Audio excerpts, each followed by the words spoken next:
Can a second generation Intel processor actually perform well when gaming with modern technology such as the RTX 3060?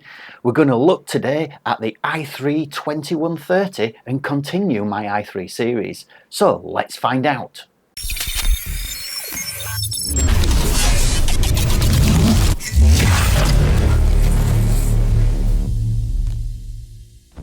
Welcome back to Nelly's Nerd Cave, and this week I'm going to continue with the second part of the look at the i3 processors that I'm going to cover. And this week we're looking at the Core i3 2130.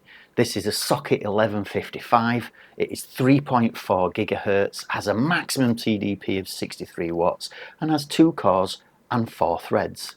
It was released in 2011, which makes this beast a 13-year-old processor. Like I said in the previous video, I am keeping some certain things the same across the board when I'm doing these testing on the i3 processors. First of all is the cooler. This is the Thermalright Assassin King 120 SE CPU air cooler. It has 5 heat pipes and has a maximum TDP of 235 watts. I haven't yet tested to see if it can deal with 235 watts, but if the literature is correct, then that's a brilliant air cooler. I'm also using the same Kioxia Xperia 480GB 2.5-inch SSD, again with the same Windows image, with the same 3D Mark Time Spy and Doom Eternal so that we can do our gaming. I'm also keeping the amount of RAM. Now, with the particular motherboard that I'm using this time, unfortunately I have 2 slots. So the DDR RAM that I'm using is still DDR3. It's 1600 megahertz, but I'm using 2 Kingston value RAM sticks. These are 8 gigabytes each, giving us a total of 16 gigabytes, the same as the previous testing that we did with 16 gigabytes of RAM. The power supply I'll be using again is the Corsair HX620W, the same as last time, so that there's no differences in those power supplies. I'm still using the same gaming monitor, which is the MSI G27 245Hz 27-inch 1080p gaming monitor. 1080p because according to the Steam hardware analytics, most people are still gaming at 1080p. The thing that generally changes is going to be the motherboard, and here we have an Intel board. This is an Intel Desktop DH61WW. This is from 2011. It supports second and third generation processors, and this is going to be our test bed today. It's a very simple board. It has no frills, can't overclock on it, so when I get to the K SKUs, they're just going to be at the standard clock rates that we generally use with these.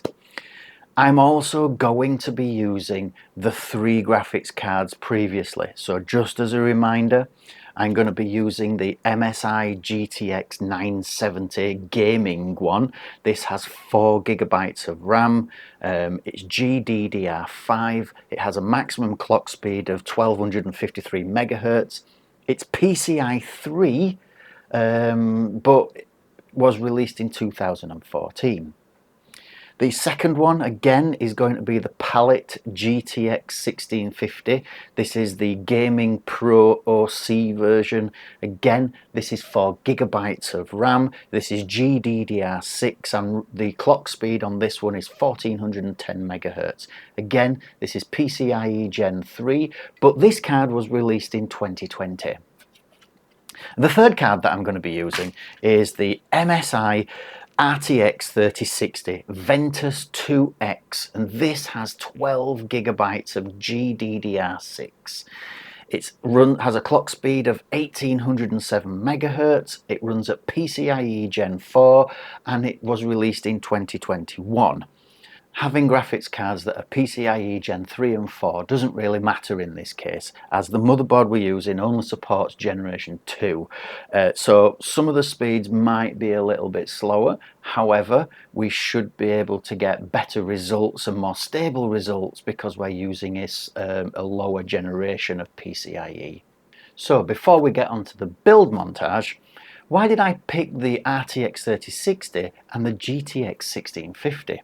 Well, according to the Steam hardware analytics that they do once a year, the top graphics card that's used for gaming at this present moment in time is the RTX 3060. And the one that's second in the list is the GTX 1650. You should be able to see that from the image displayed on screen. And now let's move on to the build montage.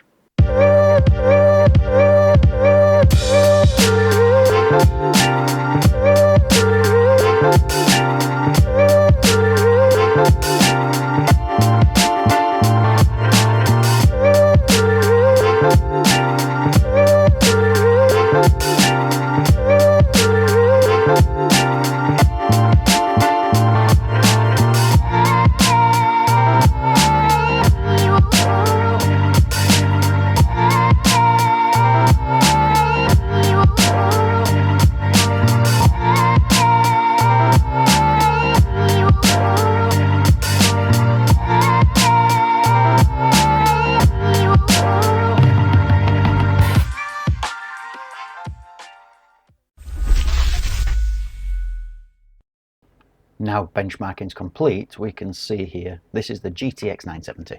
The GTX 970, it's a very old card. It only has 4 GB of GDDR RAM, and you can see there that it's topping off at probably 23 frames per second.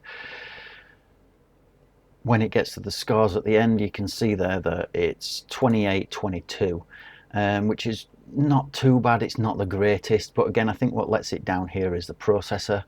The CPU score alone is 1284 with 3580 as the graphics score. Okay, moving on to Doom Eternal, and what we can see here is that the frame rates are around about 30-40 FPS all the way up to about 65. You can see that the frame times there are quite high at 24-25 milliseconds, so there's been quite a lot of drop frames, and you can see that it's kind of stuttery as well when you're playing games. So it might impede your gameplay, but if you can get past this, you might be able to play this game quite happily. And now onto the GTX 1650. Again, looking at these benchmarks, we're getting between 20 and 25 frames per second. Again, it's about on par with the GTX 970. Now, I think that's because we have 4 GB of RAM in there, which just simply isn't enough.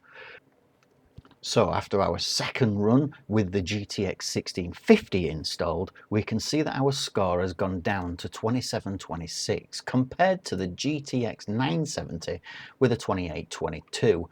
Now, this could have something to do with the CPU itself. It could have something to do with the fact that the card is bottlenecking. I'm not really testing those, I'm just showing you the overall scores.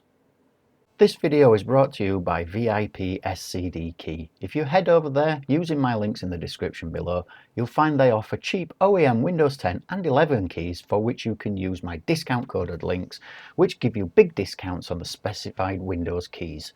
They also offer Office 2019, which you'll be able to get for only £28.28 using the code NNC2. Follow the links in the description below. Now moving on to the Doom Eternal again, you'll see that our frame rates have increased up to 45 frames per second. The CPU is still maxed out at 100%. However, our frame times are considerably lower than the GTX 970, which was quite high in comparison. We're looking at around about 30-40 milliseconds for each frame. This one's down to the 20 to mid 20s, and we're up to 51 frames per second. Now the final card, moving on to the RTX 3060. This has a bigger improvement. You can see that the frame rates have increased by 10 frames per second, going up to about 34-35 frames. This graphics card has 12 GB of GDDR6, so it's considerably larger than its siblings below it.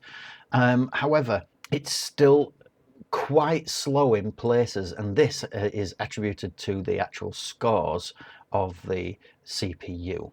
when we look at these final scores, we can see that we have 3783 in total, which is probably 60 FPS plus, as it says there. And to be honest, looking at the GTX 1650 previously, it's much improved when it comes to gameplay, as you're going to see from Doom Eternal.